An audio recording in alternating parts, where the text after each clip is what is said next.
పరిష్కారం 300 సంవత్సరాల నాడు చెప్పాడు.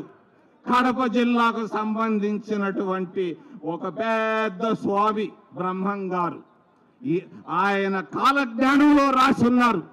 ఏమని? తిరుపతి రాజధాని నగరం అవుతుంది అని. నేను చెప్తున్నాను, ఈరోజు 100 మంది చంద్రబాబులు, 100 మంది జగన్ బాబులు, 100 మంది మోడీలు వచ్చినా కూడా తిరుపతి రాజధాని నగరం కాకుండా ఆపలేరు.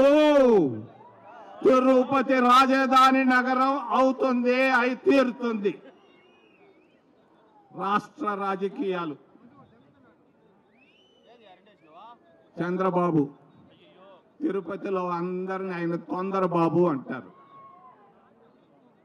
ఇక్కడనే తిరిగేవాడు, మేమందరం చెప్పు లేకుండా తిరిగిన రోజులు ఉన్నాయి. గాంధీ రోడ్లో తిరుపతిలో పుట్టాడు, దగ్గరగా తిరుపతిలో పెరిగాడు. కాంగ్రెస్ పార్టీ ఆయన్ను ఎమ్మెల్యే చేసింది 1978లో. మరి కాంగ్రెస్ పార్టీ ఆయన్ని మంత్రి చేసింది. రామారావు కూతుర్ని పెళ్లి చేసుకున్నాడు, ముఖ్యమంత్రి అయ్యాడు.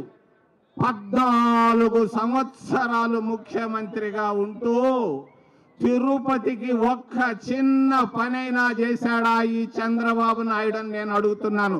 చంద్రబాబు నాయుడు ముక్కు సూటిగా